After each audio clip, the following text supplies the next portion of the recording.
morning, everybody. Well, right now it's afternoon, it's over 4 in here, but I'm guessing whoever's watching this, we're probably watching in the morning, so I'm going to say good morning. So good morning, everybody. It's me, Kafili. This is for my Unity speech. Sorry it's tardy. I kind of got sidetracked doing other things. So, not too long ago, the presidential election took place. We all know that Trump was elected, and although, it was expected that Hillary to win, the results were a lot more surprising. This results show that the country is actually very divided. Like a little under half voted Hillary, but a little over half voted Trump.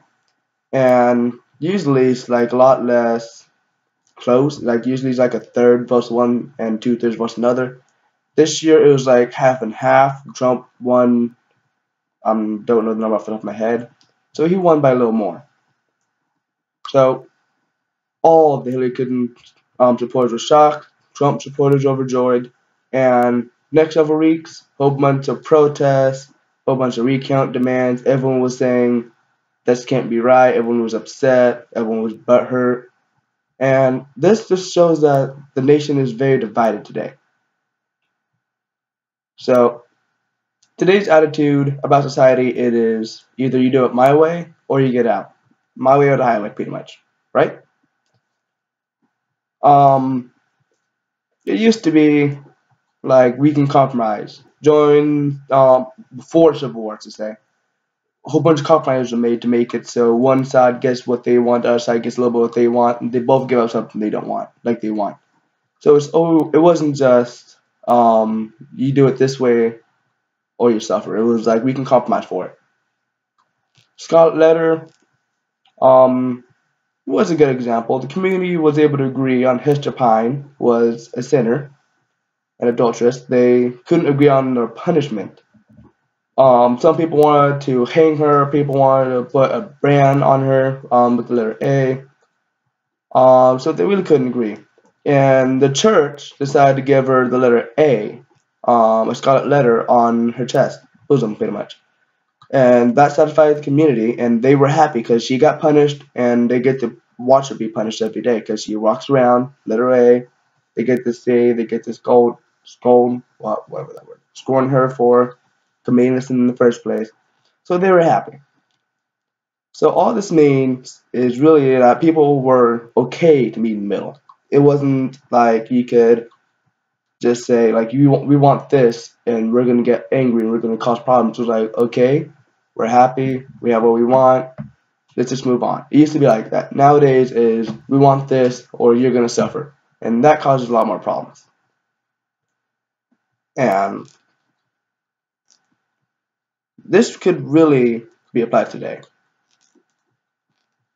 If people would just meet in the middle, this would help people stick together. They wouldn't be arguing over who's right, who's wrong. They would just be able to say, okay, you're right, I'm right, let's meet in the middle, let's just find something that we can work out with, right? So instead of for example, instead of worrying about legalizing weed, people could really compromise on how to deal with the effects of alcohol and tobacco nowadays. Tobacco and alcohol are like leading killers in this country, and everyone's worrying about weed, and no one wants to do anything about it.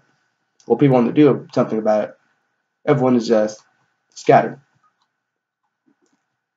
Another topic, crime in the cities. If people would stop focusing on, say, what's going on in politics at the moment, well, that's a good thing to worry about. Not gonna lie, but I mean, if they stop worrying about that kind of stuff all the time and focus on what's going on in their own city, and then get on their politician's case about it, then things might change. But instead, they're busy arguing over, no, I want this politician, no, I want this politician. You guys feel me?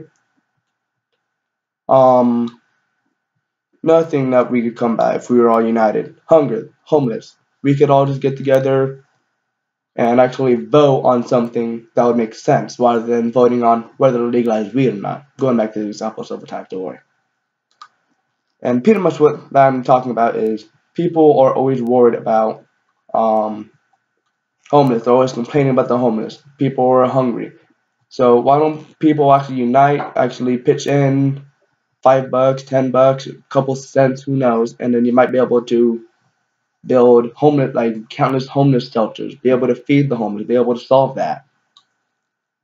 So when it comes down to it, people just need to be able to meet in the middle, rather than saying it has to be this or this. And if people are united, a lot more things can be solved. We could be getting to more important issues rather than legalizing weed, or, well, special matter, should Trump be president? And I'm not even going to get into that.